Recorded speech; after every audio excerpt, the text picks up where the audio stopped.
thermodynamics, the first law of thermodynamics we had started in the previous lecture, and we had seen its applications in a couple of types of named processes, specifically the isobaric and the isochoric process. So we're going to continue with that today, looking at more named processes and the application of first law of thermodynamics in that. Okay. So let's begin.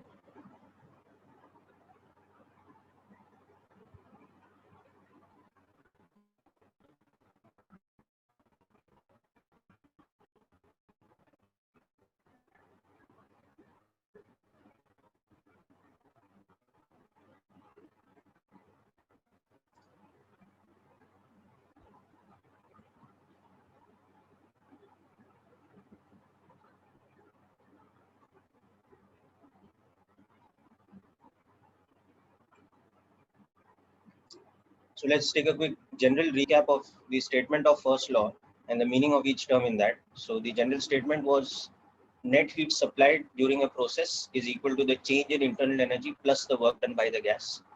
So Q is the net heat supplied to the gas during the thermodynamic process. Delta U is the change in internal energy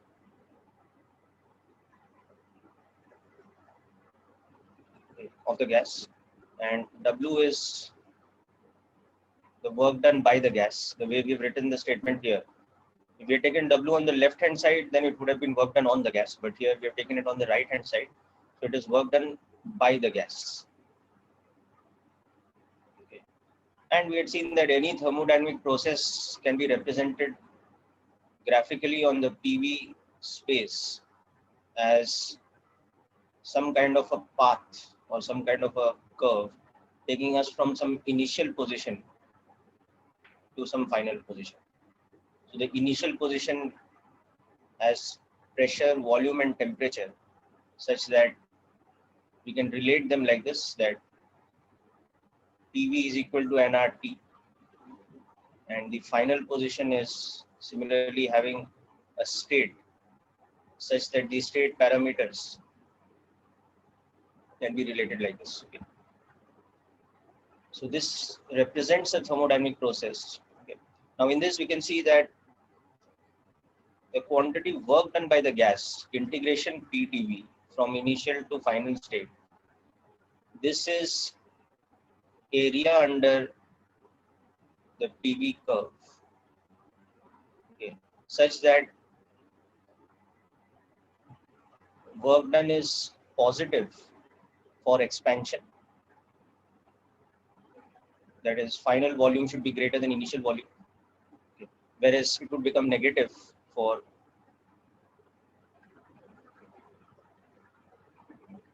a compression. That is, if the final volume is less than the initial volume. And it also means that the work done is a path function. That is, it is path dependent. Okay. So it's area under the curve and it's path dependent. Two different paths would give us different amount of work done. That's something we've discussed, okay, in the last lecture in detail. So that's an important point. Secondly, internal energy of an ideal gas is defined from kinetic theory of gases as F by 2 times nRT or F by 2 times P into V. So change in internal energy, delta U, is NF by 2 R into final temperature minus initial temperature. So this, as you can see, is a state function. It is path independent. So this tells us that internal energy is a state function. Okay. So that means it is independent of path. So that becomes another important point here. Okay. So we have discussed these points in the last lecture, but just review them quickly because they are important for us. This is the core of the chapter, these particular principles in the application of first law of thermodynamics.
Okay.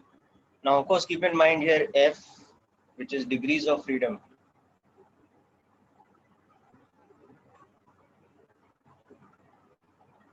So F is 3 for monoatomic gases and 5 for diatomic gases. Okay. Now, the third quantity in that relation Q, which is delta U plus W. So now, because this is a path function and this is a state function, so the sum of a state and a path function will be different for two different paths. So therefore, Q is also what we call a path function, or it is path dependent. So if we go from some initial point to some final point by two different paths, Q and W will be different for the two different paths because they are path functions. Whereas delta U will be the same because it's independent of path, it's a state function. Okay? So that's one important thing to keep in mind. Okay. Now next up, we were talking about the isobaric process last time. So let's quickly review the concepts in the isobaric process. So we had seen that isobaric process is one where pressure is constant. So the PV graph looks like a horizontal line. Okay. So pressure is constant.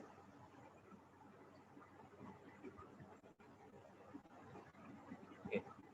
So for example, this would be an isobaric expansion.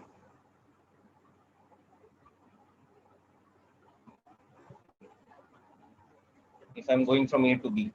Whereas if the arrow was in the opposite direction, B to A, it would be an isobaric compression. So first of all, pressure is constant means that volume is proportional to temperature, and P delta V is equal to NR delta T, because pressure is constant. So when we apply the change concept to PV equal to nRT, this is what we get. So from this we understand that work done by the gas, which is integration P dV, becomes P into integration dV or P delta V. So work done by the gas is P delta V, which is the same thing as NR delta T for isobaric. Okay. Delta U is of course NF by 2R delta T. This is a state function, so this is always the same for all things. Okay. So therefore now Q, which becomes delta U plus W. So Q becomes NCP delta T, which is NF by 2R delta T plus NR delta T. Okay. So this is the application of the first law statement. So from this we can understand that for isobaric process, we get the important formula that Q is equal to NCP delta T, where CP is specifically F by 2 plus 1 into effective formula that we need to apply whenever Yes, they were taught in thermodynamics and chemistry also, and in the last lecture also. I'm doing a recap of this. Okay. So Cp is equal to 5/2R for monoatomic gas, and it is 7/2R for diatomic gas. Molar specific heat capacity at constant pressure. Okay, so this is called the isobaric molar specific heat capacity.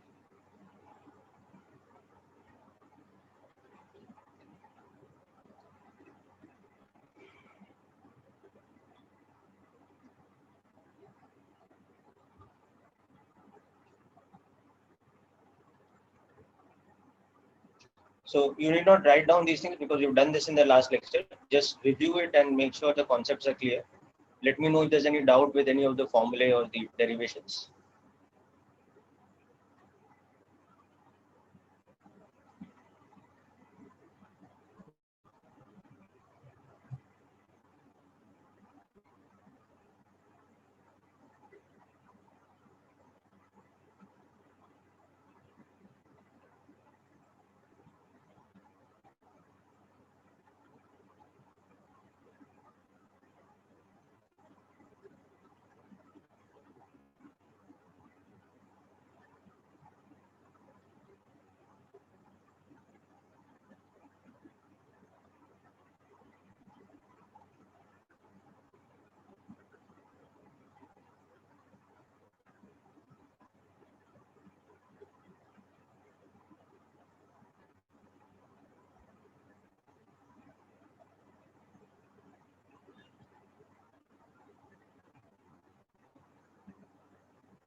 Okay, next up, we had seen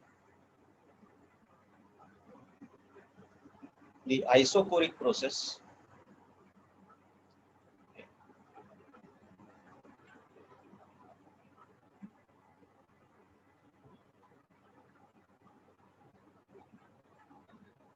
So that was one where volume is constant. So it looks like a vertical line on the PV space.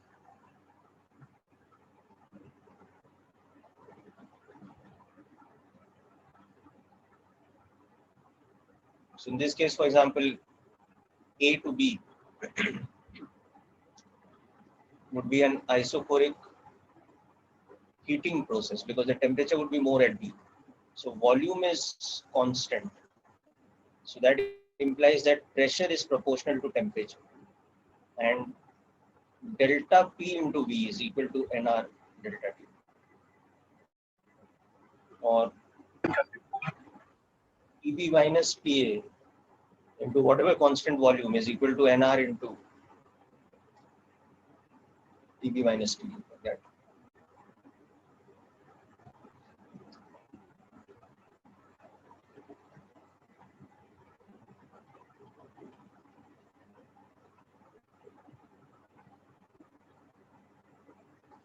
Okay, so next thing we can see here that volume is constant implies that work done in an isochoric process, integration PD is zero because change in volume is zero. Okay. So that means that Q is equal to delta U, which is NF/2R delta T. Okay. So Q is now defined in this process as NCV delta T, which becomes NF/2R delta T. So CV is equal to F/2R.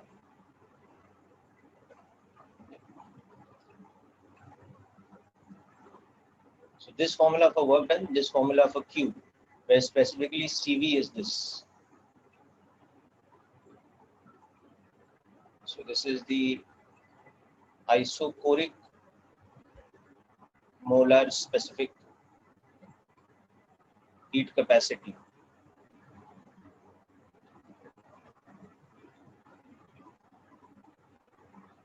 which is 3/2R for monoatomic gases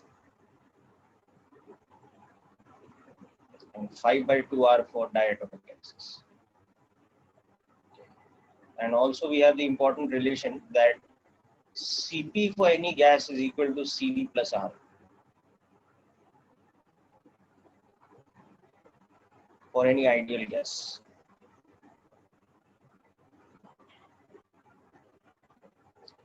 So this is where we have been so far in the application of the first law of thermodynamics. So just make a quick review of this also, and let me know if there's any doubt about any part of this.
Okay, yeah, I'll do that.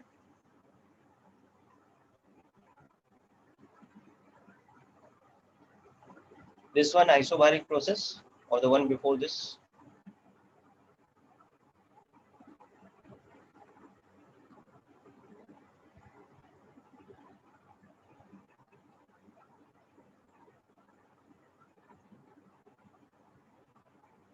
Okay, finished with this, Priyal?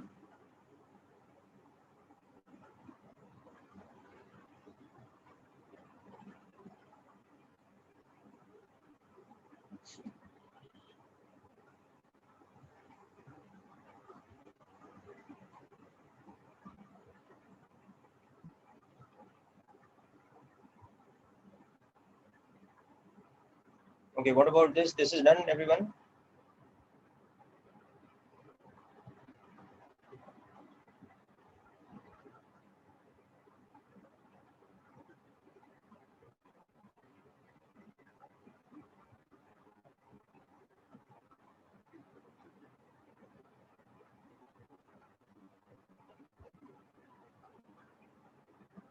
Okay, now next let's move on to another particular conditional type of process, and this time it is specifically called the isothermal process, as you might have guessed. So the definition of isothermal process is one where temperature remains constant.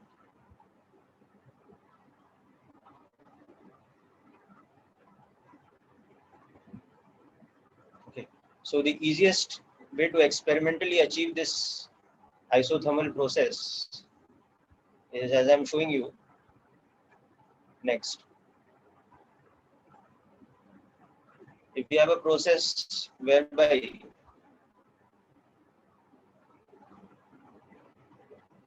we are keeping a gas in a container which is made of conducting material, like a metallic container, so it easily conducts heat.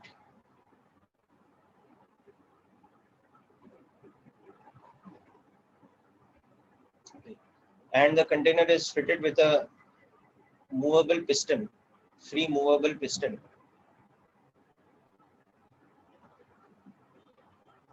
Okay. And we also have the facility of loading the piston with mass, which we can systematically add or subtract as we want. So let's say there is some kind of stones or grain or something that we can keep here. Okay. And inside the container there is ideal gas.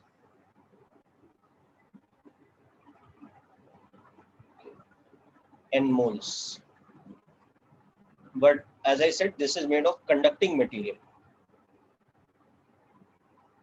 So it's made of conducting walls. So what will happen is, whatever the outside temperature, the temperature of the gas inside will remain constant.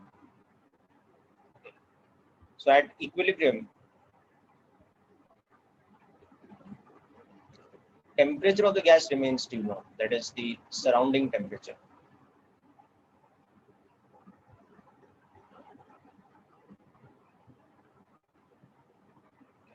So now if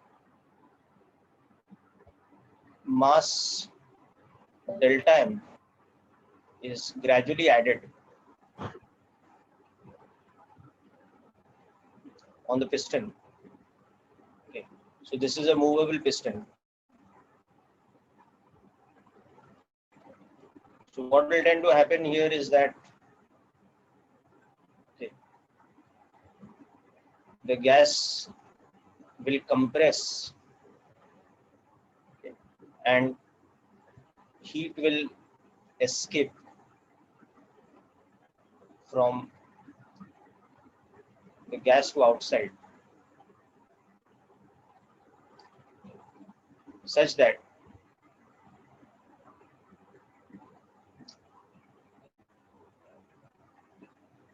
the gas goes from an initial state where pressure was atmospheric pressure plus mg by area of the piston.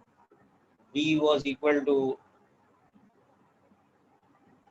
let us say, this length into area, and temperature was equal to T0, to this final state where pressure changes to P0 plus, or you can say pressure increases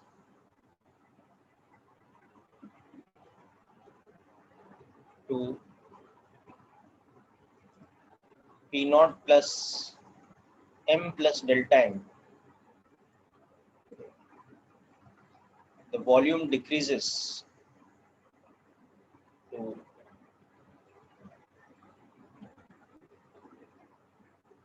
okay, but the temperature remains constant. So you can see that this is an example of an isothermal compression. So that the pressure has increased, but the volume has decreased. Temperature has remained constant. Similarly, if you were to remove mass slowly, okay, then that would involve an isothermal expansion. If delta M mass was removed, then the final state would be P minus delta V.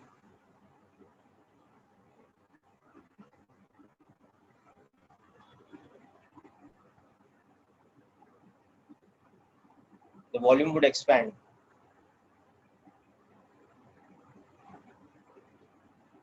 The temperature would remain constant.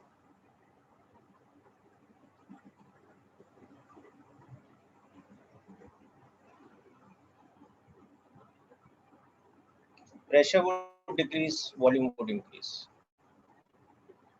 So this is how we can experimentally achieve a quasi-static isothermal change, whether it is an isothermal compression or an isothermal expansion. That very slowly, one step at a time, we are removing less amount of mass delta M or increasing less amount of mass delta M.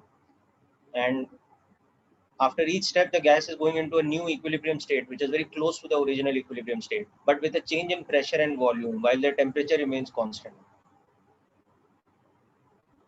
So next, we will see how this looks on the PV space. Okay.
Okay, so next let's understand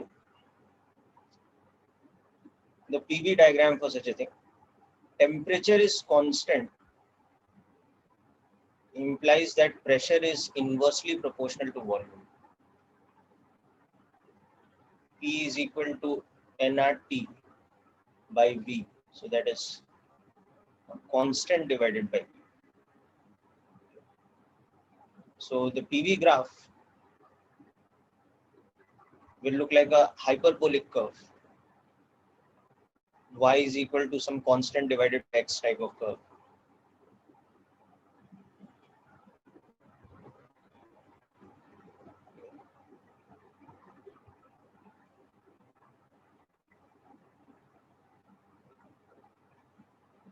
So this is an isotherm. Temperature at A is equal to temperature at B, which means that PA into VA is equal to PB into PB. The product of pressure into volume at this point and at all other points in between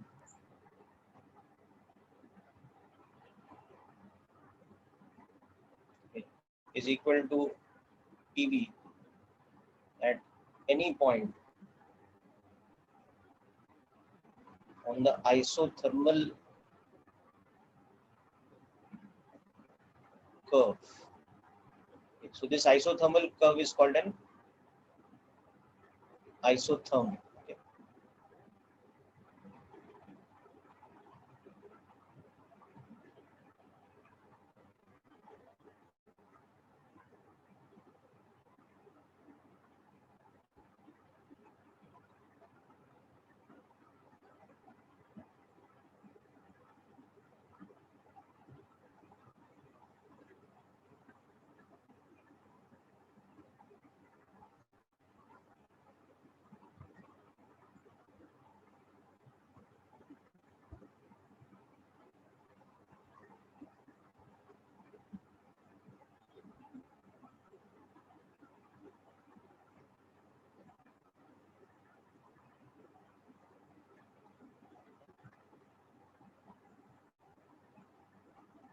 Okay, so also if we compare the general PV space, we compare two different isotherms at different temperatures.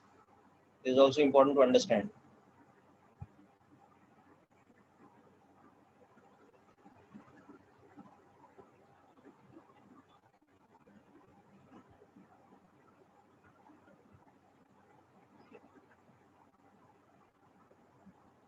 This is okay, an isotherm at T equal to T1. Now let's draw another isotherm at a higher temperature. So that will look like this. T equal to T2. Like that, if I keep drawing isotherms at higher and higher temperatures,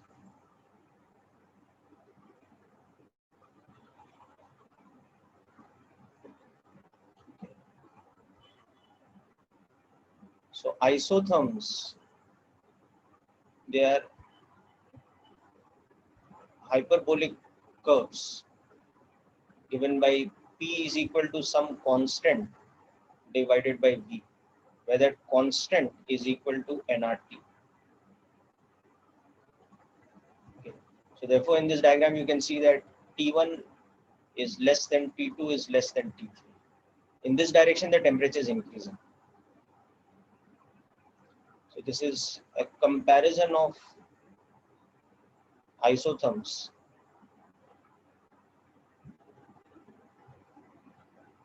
at various temperatures.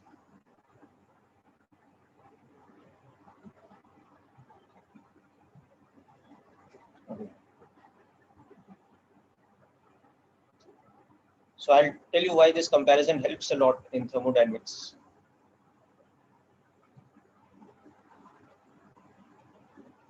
But first, just make sure you're clear with the points on this page first.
Okay, so now I'll tell you why it is important for us to understand this comparison of isotherms. So you can understand that any particular point in the PV space, it is not only having a pressure coordinate, which you can find by drawing the horizontal line. It's not only having a volume coordinate, which you can find by drawing the vertical line, but it's also lying on a particular isotherm. It also has a temperature coordinate. So it shows you the comparison between the three coordinates of any 2 points. For example, you can see here, if I compare this point A with this point B, you can see that this diagram shows that any point in the PV space lies on a particular isotherm. So that particular point, it therefore has three coordinates: pressure, volume, and temperature. Okay, and for example, here you can see that comparing A and B, you can see that pressure at A is greater than pressure at B. You can say volume at A is less than volume at B. But you can also see that temperature at A is less than temperature at B, because when you go in this direction, your isotherm's temperature is increasing. So by comparing 2 points with respect to the isotherms in space also, not just with respect to horizontal and vertical lines, we can find out the relationship between the temperatures. So that's why this comparison of various isotherms is also important to understand. Now let's come to applications of first law for isothermal process.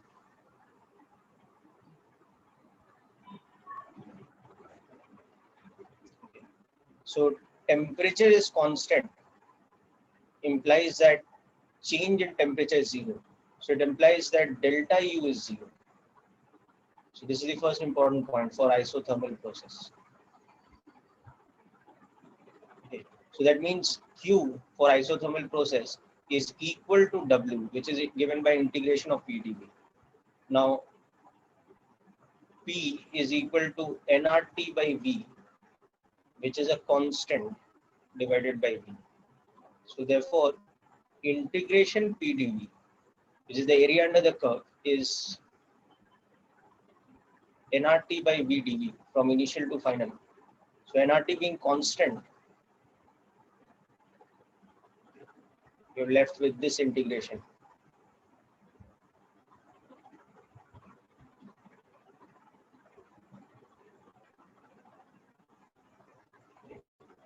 So Q is equal to delta is equal to W, which is given by this formula.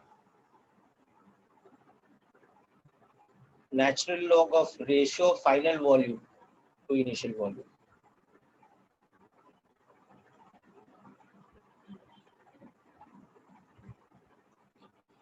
So these are the application of the first law of thermodynamics quantities Q, delta U and W for isothermal process.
Okay, so let's look at an example of this now.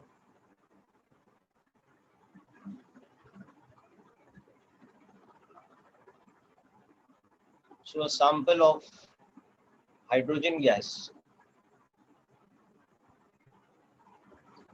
at initial pressure of half an atmosphere, volume of 1 liter and temperature of 300 Kelvin is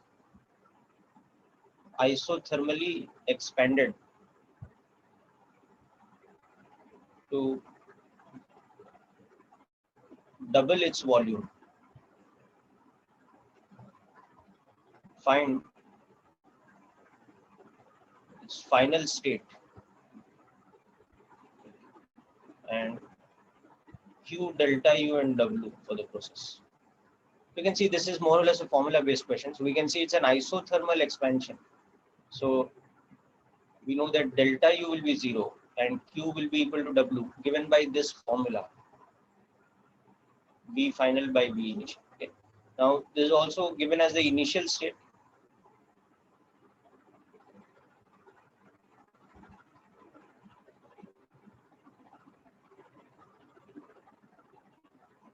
Okay. So since it is an isothermal expansion to double its volume, we can see that the final state will be 2 times the initial volume, double the volume. So in the final state, what's happening? My volume is becoming 2 liters. Okay. So that implies my pressure must be equal to half. Okay. Because P1 V1 is equal to P2 V2 for isothermal process. So the pressure is becoming 0.25 atmosphere. So I know pressure and volume, and temperature will remain constant. So this is my final state. So this is becoming my final state. So now coming back to this formula, Q is equal to W is equal to nRT ln V final by V. Now in this we can substitute nR into 300 Kelvin as P1 V1 or P2 V2. So that is 0.5 atmospheres into 1 liter. So that will become 0.5 into 101 is equal to 5.05. So 50.5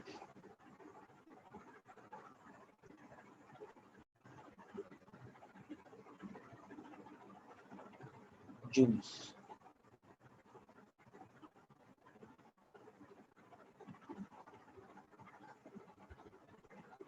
Okay. So this is my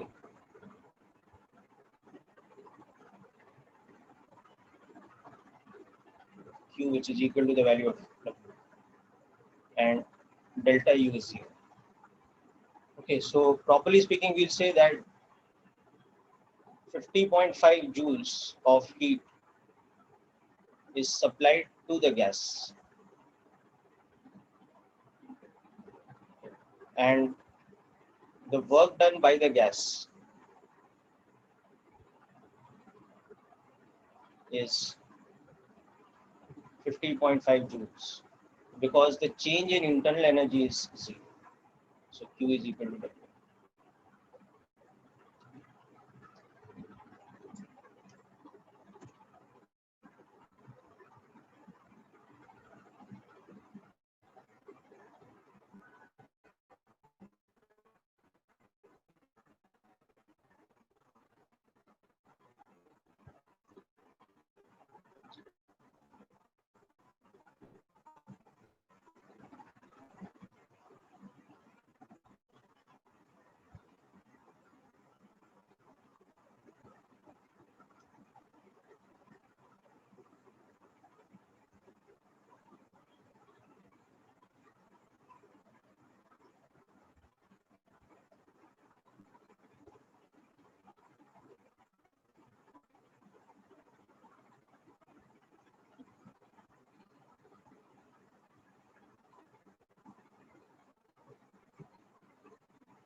Okay, people. So hope this is clear.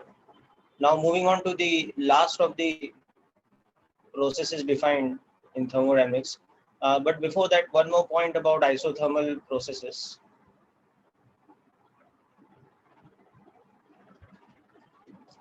So for an isothermal process,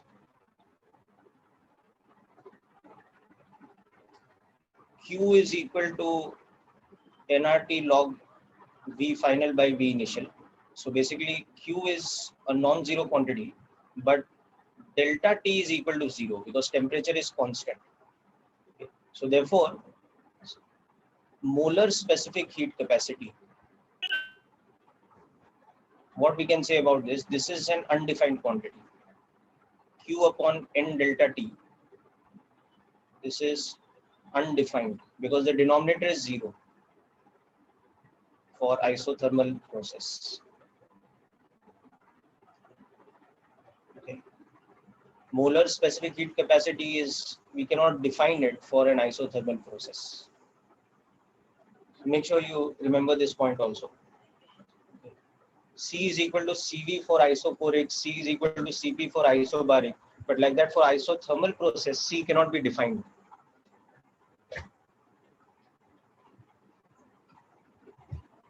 Because C is heat supplied per mole per degree change in temperature. Now here we are supplying heat, but there's no change in temperature, so we cannot define heat per degree change.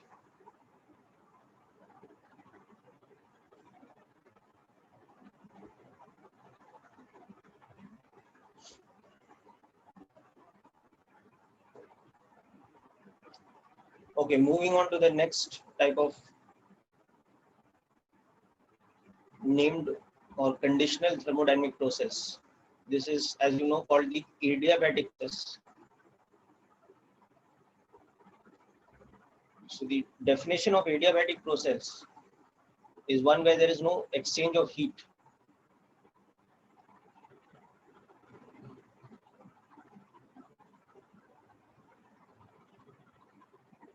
So this is one where there is no heat exchange.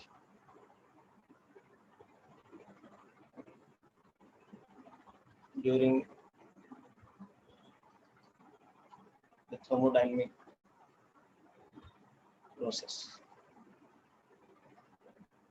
So Q is equal to 0, which means that delta U plus W is equal to 0, or the change in internal energy is negative of work done by the gas. You can see that. Okay. So we can have a process where delta U is positive, so W is negative. So this is when work done, or you can say work is done by the gas. So work is done on the gas because W is negative, so work is done on the gas, and its internal energy increases.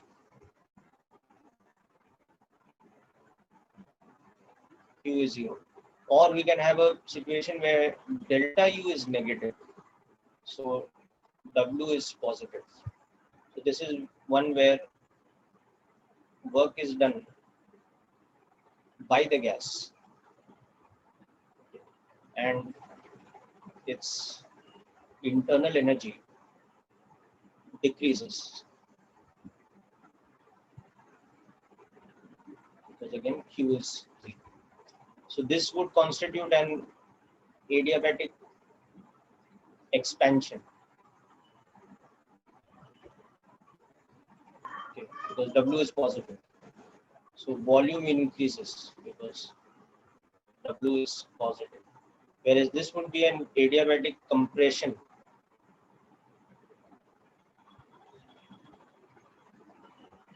Because volume is decreasing, work done by the gas is negative. So that means work is done on the gas. Okay, so these are the two types of adiabatic processes: adiabatic compression and adiabatic expansion.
So now let's understand how to experimentally achieve this.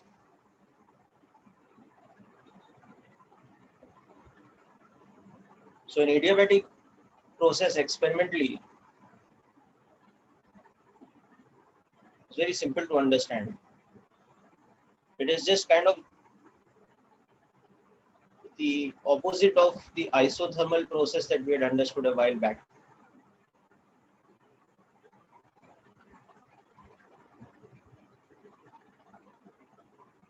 Okay.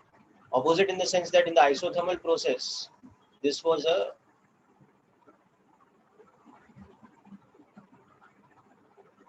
conducting kind of wall. The walls of the container were conducting in nature, like a metallic container. Now this is an insulated container.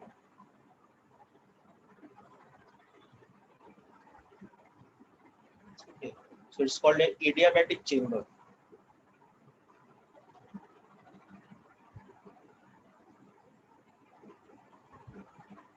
Okay. And similarly, we have a piston, which is also insulated.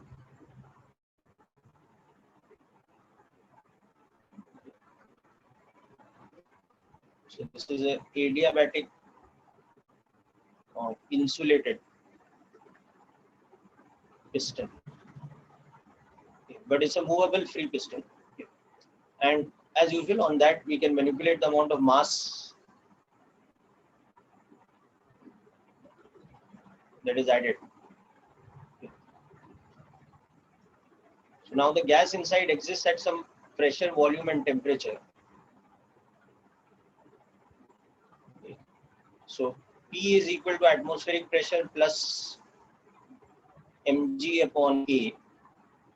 Volume is equal to L into A, and temperature is equal to PV upon NR, because PV is equal to nRT.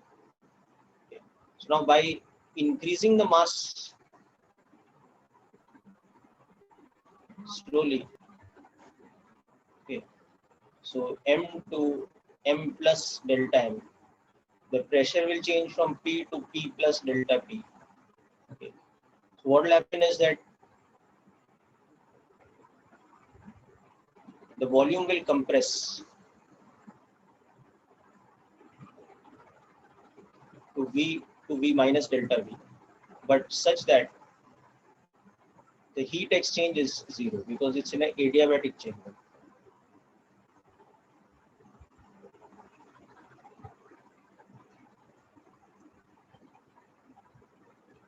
So this is an example of the adiabatic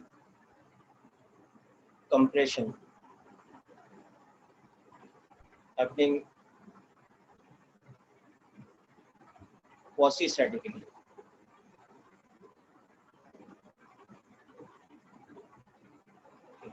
Or very slowly. Similarly, for adiabatic expansion, decrease the mass slowly. So pressure will change to P minus delta P. Volume will increase to V plus delta V. Okay. But Q will be zero.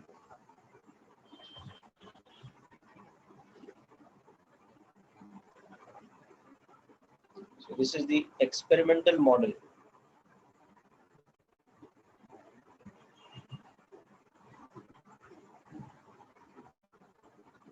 of an adiabatic process.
Okay, so next let's understand the applications of first law. So Q is equal to 0 for an adiabatic process. Okay. So that means that delta U plus W is 0. So work done by the gas during the adiabatic process is minus delta U. So work done comes by the formula minus NF by 2R delta T, because Q is 0.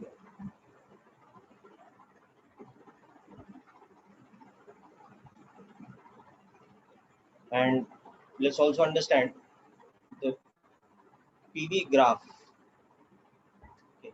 So for that we need the relationship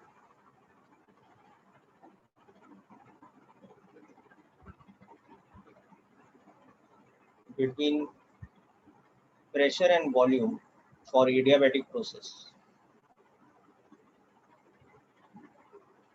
Okay. Or basically the equation of state. So for that we have PV is equal to nRT, which we can write in differential form as PdV plus VdP is equal to nRT. This is ideal gas equation in differential form. So in this, what is happening? Pressure, volume, and temperature, all three are variables. Okay. So this is the first equation we will be using. Okay. And the second thing we'll be using is first law application. But Q is equal to 0. Okay.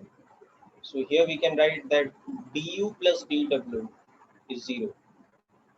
So that means nf by 2r dt plus pdv is equal to 0.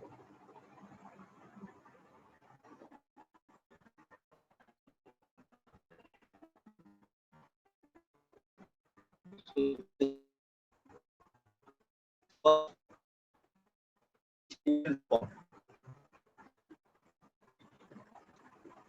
for adiabatic process. So this will become our second equation. Now between equation 1 and 2, we will eliminate temperature to find the relation between pressure and volume. So that's how we will find the relationship between pressure and volume. And from that, the equation of state for adiabatic process, which you know is that PV to the power gamma is constant. Okay. So just make a note up to this step first, then we'll continue forward. So now we have to solve equation 1 and 2 to find the relationship between pressure and volume by eliminating temperature.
Okay, so let's come down to solving this next.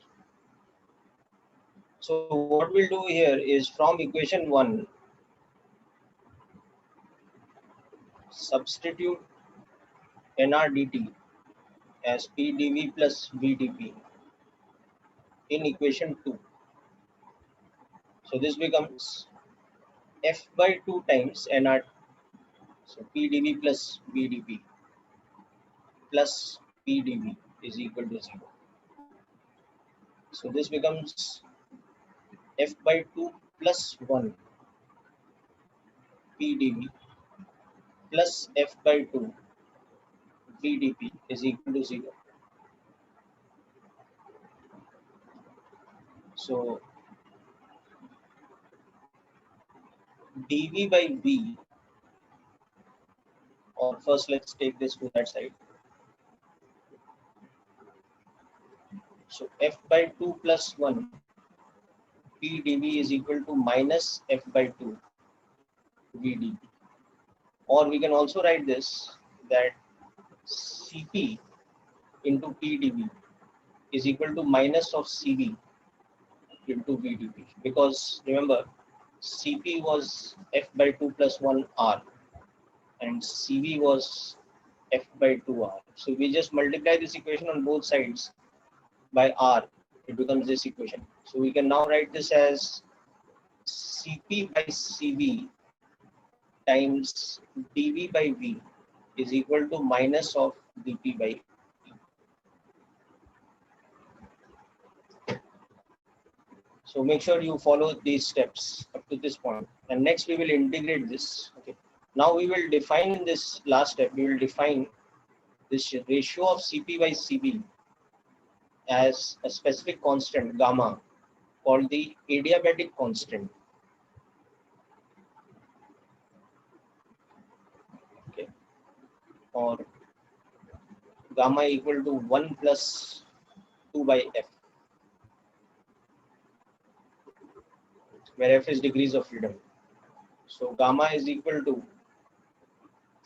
5 by 3 for monoatomic gases and 7 by 5 for diatomic gases. So this is a new term called the adiabatic constant, which depends on the degrees of freedom of the gas given by the formula 1 plus 2 by F.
Okay, so final step, now we are ready to complete the integration and from that find the relation between pressure and volume. So I can just write this as dP by P is equal to minus of gamma times dV by V.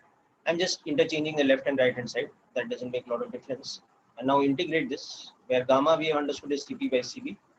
So from initial state P1 V1, let's say, to some final state P2 V2.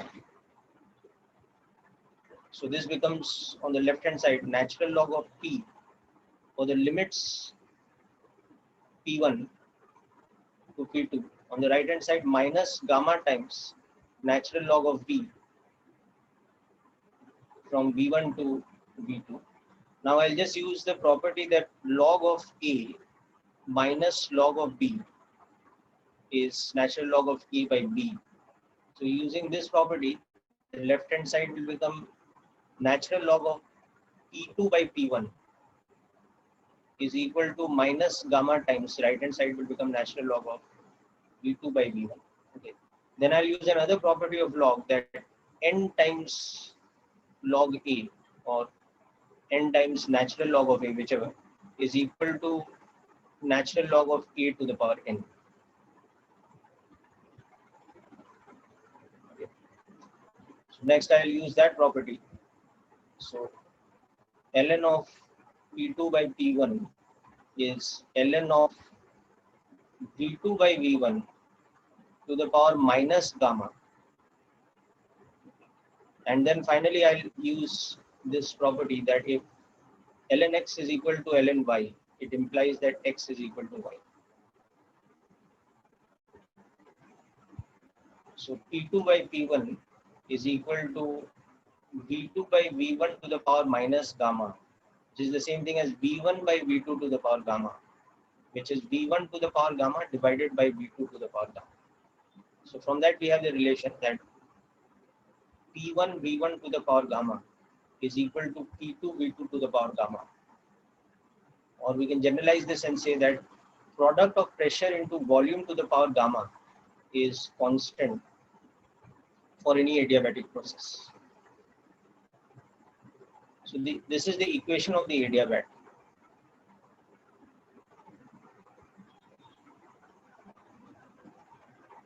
The relationship between pressure and volume during an adiabatic process.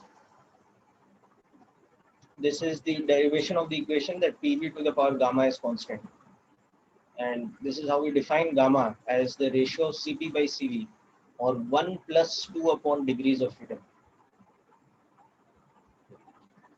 So just make sure you understand the steps over here properly and note down everything carefully.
Okay, so people hope the derivation of this equation is clear. Now let's understand adiabatic curves, or what we call adiabats, on the PV space.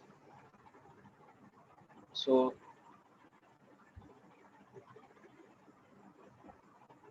adiabatic curves, or simply what we call adiabats.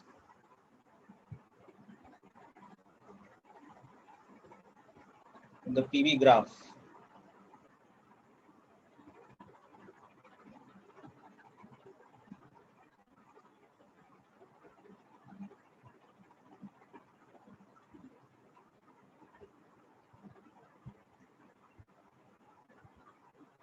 So now this is very important to understand. Not only how the equation of the adiabat is drawn as a graph, but how it looks in comparison to isotherms, which I will discuss very soon. So this is an example of an adiabatic relation. Okay.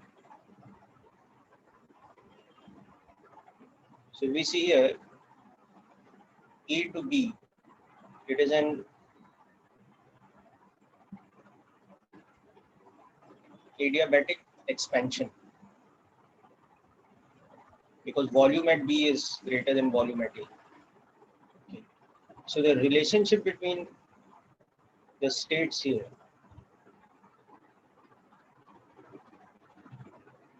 be like this.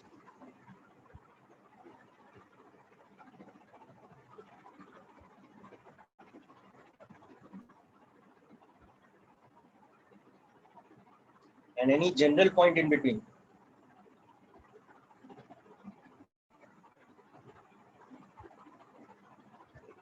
So PA VA to the power gamma will be equal to PV VB to the power gamma, which will be equal to PV to the power gamma at any general point in between, where gamma is equal to Cp by Cv, or 1 plus 2 by F. So therefore we can understand one thing, that temperature at A will be greater than temperature at B, because during adiabatic expansion, that is A to B, okay, W is positive. That means delta U is negative. So temperature drops. Okay. Or also we'll understand that by comparing the two isotherms. Okay. So if this is an isotherm passing through the point E, this is an isotherm at temperature equal to TA, then comparatively this is how an isotherm through the point B will look like. So the adiabatic curve will have a sharper slope compared to the isotherm.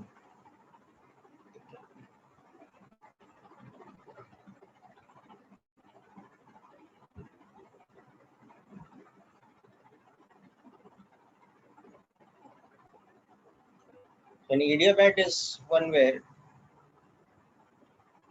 pressure is inversely proportional to V to the power gamma. An isotherm is one where pressure is inversely proportional to 1 by V, and gamma is greater than 1. So that's also important to understand. So adiabat has sharpest slope compared to isotherm.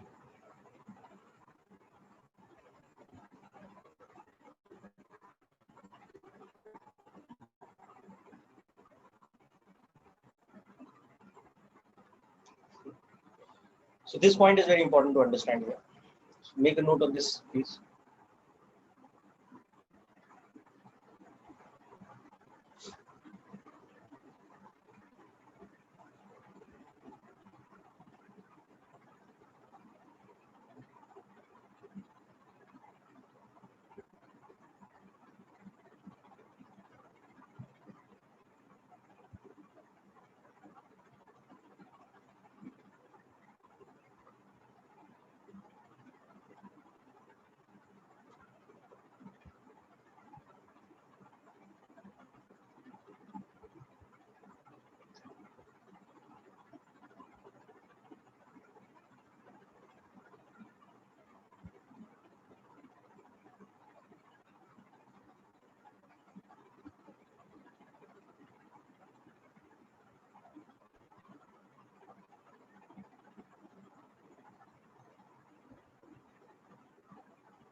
Okay, clear, people. So hope this is clear. So we will conclude our session here today. I have something urgent coming up, so we'll just conclude a few minutes early.